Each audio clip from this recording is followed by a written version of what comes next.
They told her to stop. They told her to slow down.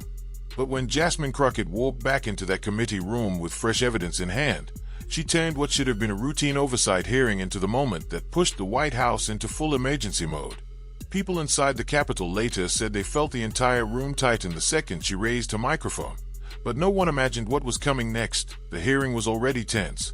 Cameras were everywhere, reporters were locked in, and every small movement felt amplified. But the moment Jasmine began speaking, it was as if someone finally pulled the curtain back on issues everyone had been quietly avoiding for months. She didn't shout, and she didn't rush. Instead, she leaned forward with steady confidence, speaking like someone who had prepared for this exact moment many times before. "Let's talk about these contract allocations," she said, turning a printed email toward the officials across from her. "Because what I'm seeing here doesn't match what your office has been reporting." Ray Donner, the senior official at the table, cleared his throat and fumbled with his papers as if they'd suddenly stopped making sense. "Representative Crockett, I believe you may be misunderstanding." "No," she said calmly, cutting in without raising her voice. "I'm reading your own correspondence, so let's not pretend this is guesswork." A small ripple of gasps ran through the gallery. Staff shifted in their seats. Even the reporters leaned closer, sensing that the tone of the hearing had just changed. And for a brief moment, the room felt like it was holding its breath, waiting for what she would reveal next. A young staffer dropped a pen, but the cameras didn't even twitch. Every lens stayed locked on Jasmine, almost as if they sensed this was the moment the whole country had been waiting for. Ray tried again, stumbling over his words. The president is being fully briefed."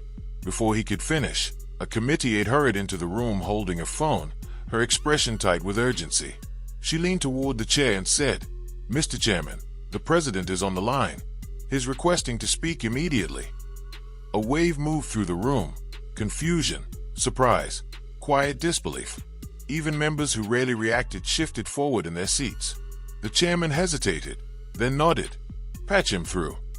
The speakers crackled, and suddenly the president's voice filled the chamber without warning. "No build-up, no introduction. I'm watching this hearing," he said sharply. "And Representative Crockett, you're turning it into a political performance. You should be embarrassed." Silence crashed over the room. Not a cough, not a shuffle. Every eye turned toward Jasmine, but she didn't react with shock or frustration. Instead, she rested her hand calmly on the stack of documents in front of her and faced straight ahead, steady and composed, as if she had anticipated this moment long before it arrived. "Mr. President," she answered, her tone level and controlled. "If you're confident in your administration's decisions, then these documents shouldn't concern you. But they directly contradict what you just stated." A low murmur moved through the gallery. Even the cameras seemed to focus tighter. Sensing the shift, the president shot back immediately. "That's not true, Representative. None of what you're suggesting is accurate. This committee is wasting time." Still, Jasmine didn't raise her voice. She didn't match the tension. She rose from her seat and held up the printed email chain so the panel could see it clearly. "These messages come from your own procurement office," she said. "They are time-stamped, verified, and sent to 6 senior officials. So if every one of these unreviewed contracts was approved, the responsibility traces directly to your administration." The room drew in a collective breath. Ray Donner sank further into his chair, whispering to the attorney beside him. The microphone caught it anyway. "She has the files. How did she get the files?" That single line spread through the room like a spark hitting dry ground. Jasmine took a step forward. "Mr. President," she said evenly, "you chose to call in, and you accused me of creating a spectacle. But if there's any confusion happening here, it's only because your team assumed these discussions would never see daylight." The chairman shifted uneasily in his seat, aware that the hearing had crossed into a moment no one in the building, or outside it, would forget anytime soon. Some members of the committee traded nervous looks. This wasn't the usual back and forth. This was rare. Someone directly challenging a sitting president in real time, and refusing to back down. Trump moved to interrupt, but Jasmine Crockett raised a hand before he could speak. "With respect, Mr. President, I have the floor, and I am not finished," she said. Those words landed hard, silencing the room like a dropped gavel. Reporters went still. A seasoned journalist nearby leaned in and whispered he'd never seen anyone address the president like that during a hearing. Jasmine turned her focus back to Ray Donner. Calmly and clearly, she asked him to explain how contracts worth hundreds of millions had ended up with certain companies, without open bids, without transparency, and without oversight. Don't point to a phone call, she added. Answer for your office. Ray looked crushed, as if he wished the floor would swallow him. Representative Crockett, I'll need legal counsel before continuing, he said. Jasmine didn't flinch. That's fine, she replied. I'm ready to present more evidence if necessary. Cameras clicked and pens scribbled. Millions watched with held breath. It wasn't theatrical showmanship. It was Jasmine holding power to account in plain terms, right in front of the president, and doing it with a clarity that made people realize the moment had changed. The shock in the hearing room was only the start. Minutes later, the West Wing was on edge. At the table, witnesses stiffened as Jasmine methodically laid out each document. She didn't rush or grandstand. She simply refused to be interrupted. Let's go step by step, she said, turning a page for the cameras. An email dated February 14th appeared on screen. Ray's office approving a contract for Westport Logistics with no open bidding, no second review, and no compliance check. Ray massaged his temples and offered a defense about emergency rules. Jasmine cut him off before he finished. The emergency guidelines weren't in effect until the following week, she said. That meant the contract had been pushed through early. A finance deputy, Nolan Avery, tried to jump in. Jasmine raised her hand gently and asked, Mr. Avery, did you sign off on these numbers?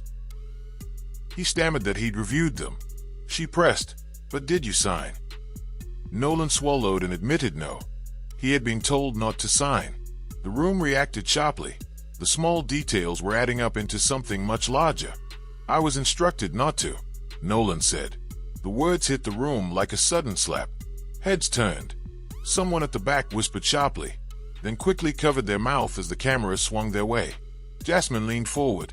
Who instructed you not to sign? She asked. Nolan opened his mouth to reply, but Ray cut in with a low warning. He doesn't have to answer that without legal representation. That's your right, Jasmine acknowledged calmly. But this committee also has the authority to issue subpoenas for any relevant communications, including phone logs. Ray blinked rapidly. Phone logs, correct, he muttered. Nolan stared down at the table as if trying to disappear through the wood, his breathing quickening. The attorney beside him tapped his wrist, a silent warning to stay quiet. But Jasmine wasn't interested in theatrics. She slid another document across the table. This file shows your office forwarded the contract approval to a private email account, she said. Ray shook his head. We transfer files internally. Staff sometimes work remotely using personal accounts.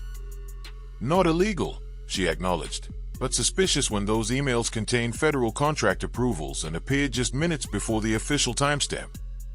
The chairman shifted uneasily. A committee member from Oregon whispered to their neighbor, She's cornered them. Totally cornered. Jasmine continued, her voice steady. Let's be clear, these files were leaked by someone who believed the public deserved the truth. And before anyone accuses anyone of wrongdoing, remember that whistleblowers are legally protected. Ray stiffened. You're accusing us of corruption based on incomplete context. Then fill in the context, Jasmine said firmly. Right now. The room fell silent. Ray scanned for a sympathetic face. There wasn't one. Even those who privately supported the administration looked unsettled. No one wanted their name tied to this moment. The weight of accountability pressed down on the chamber, and it was clear Jasmine had shifted the balance entirely. Jasmine didn't let the pause linger. Since you don't want to speak, she said firmly, I'll read directly from the files. She lifted another sheet, her voice calm but precise. This message from your senior procurement analyst states, and I am quoting, we've been told to move Westport to the front of the line. No review. Direct approval. Do it before oversight notices the pattern. A collective gasp rippled through the gallery. The chairman blinked in shock. Is that the exact wording? He asked. It is, Jasmine confirmed. And we have confirmation the analyst is available to testify. Ray's face drained of color. That message wasn't authorized. That person doesn't understand the procedure. Jasmine held her gaze steadily. Mr. Donner, if your team is sending messages they don't understand, That's a failure of leadership.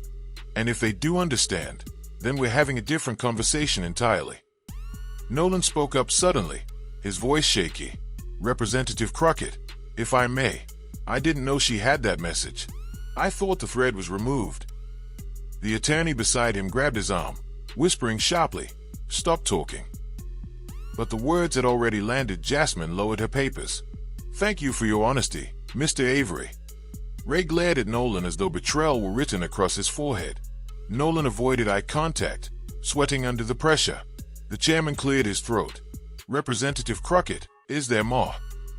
"There's," she replied, lifting another set of meticulously organized, color-coded pages. "Before I continue, I want to remind everyone, withholding information from this committee is a federal offense." A hush fell. Someone whispered in the audience, "She's not playing." Jasmine methodically presented the next set of documents. They showed that a second company, Bradson Freight Services, had received preferential approval, the same pattern, the same missing signatures, the same off-the-record messages. The total value, nearly $900 million. Even the cameras seemed to capture the weight of the number. Jasmine leaned back slightly, letting everyone absorb it. "This isn't a misunderstanding," she said calmly. "This is a system that has been manipulated intentionally. And the only question left is, who gave the order?" Ray exhaled shakily. "Representative Crockett, you're making assumptions." "I'm showing evidence," she replied softly. Reporters scribbled furiously. Staffers exchanged anxious glances. One committee member whispered, "This is going to blow up tonight." Jasmine allowed the silence to settle for a moment. Then she spoke again. "We're taking a recess. When we return, I expect direct answers." She gathered her files and walked out, leaving the room buzzing with shock. But while the hearing room tried to process everything she had revealed, the atmosphere inside the West Wing had already shifted into full-blown panic. Phones rang nonstop. Aides rushed through corridors with urgent intensity, signaling that something serious had escaped the administration's control. No one wanted to say it aloud, but everyone knew what had triggered the chaos. But everyone in the room knew what had triggered the chaos. Jasmine Crockett hadn't just pushed back. She had exposed something the administration wasn't ready to explain. Inside the Roosevelt room, senior staff huddled around a long table littered with folders, half-empty coffee cups, and printouts of social media reactions. A large muted TV on the wall replayed clips from the hearing.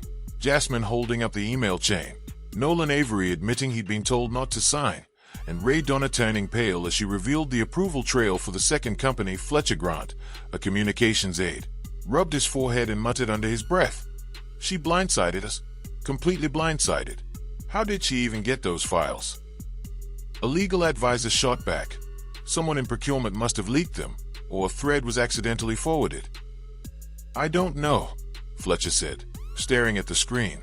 "But if she has more, this isn't just an oversight. This could be criminal."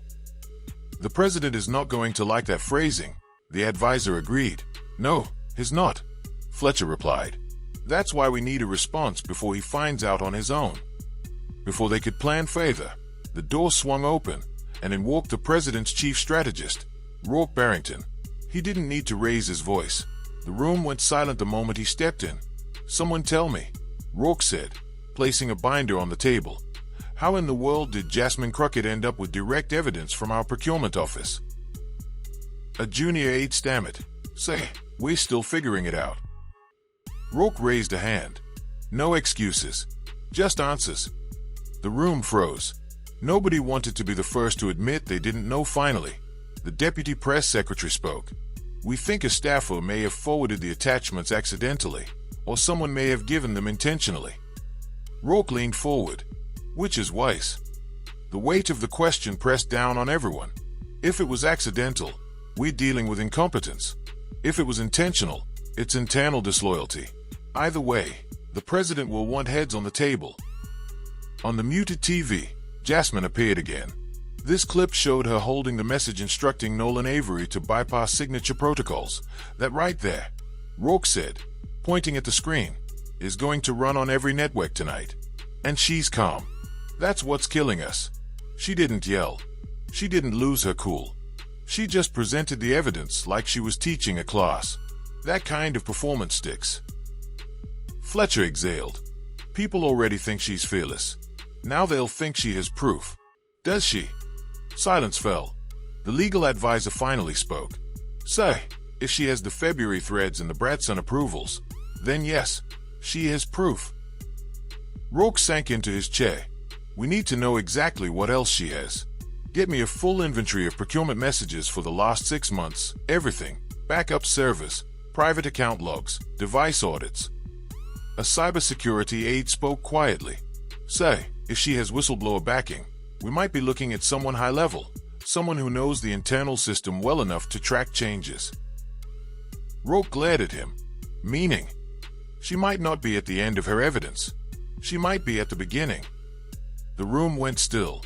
Papers sat untouched. The muted TV dialogue, though no words were audible, sounded louder than usual.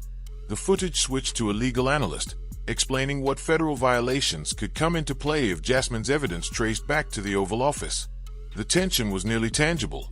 Everyone in the room understood they were watching the start of a storm that could not be contained.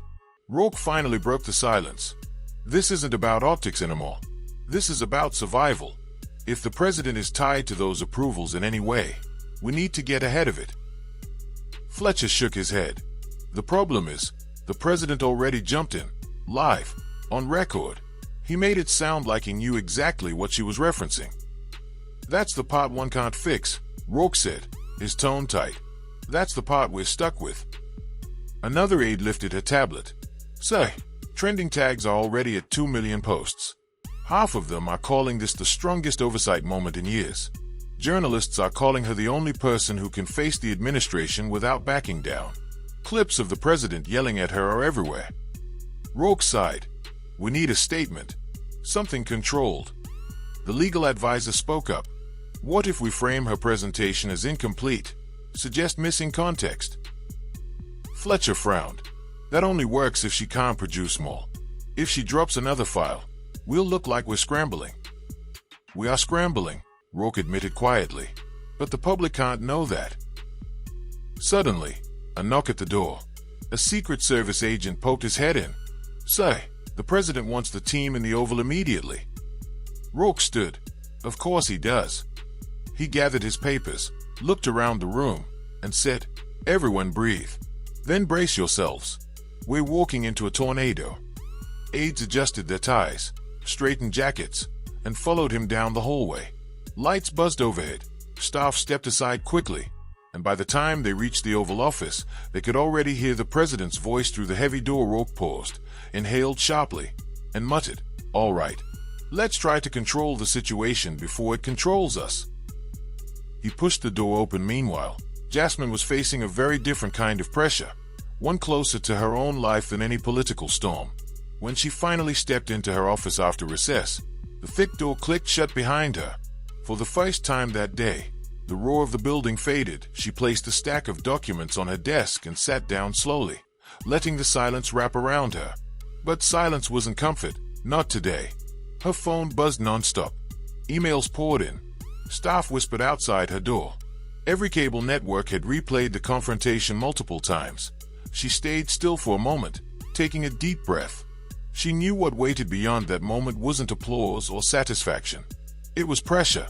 Heavy, relentless pressure. Her senior aide, Shana Cortez, slipped in without knocking. You okay? She asked softly. Jasmine leaned back. Define okay. Shana closed the door behind her. You just took on the sitting president of the United States on live television. And you didn't blink. People in the halls are scrambling. Reporters, lawmakers, lobbyists. It's like a flood out there. I didn't do it for headlines, Jasmine said quietly. I know, Shana replied. But the headlines came anyway. Jasmine rubbed the bridge of her nose. How bad is it? Shana walked over and handed her a tablet. It's everywhere. You're trending in every region. Half of Congress is pretending they didn't see anything. The other half is calling it historic. Jasmine scrolled slowly. Clips of the confrontation, analysts talking, voters reacting, supporters cheering, critics claiming she overstepped. A mix of voices forming a single overwhelming wave. Then a message appeared from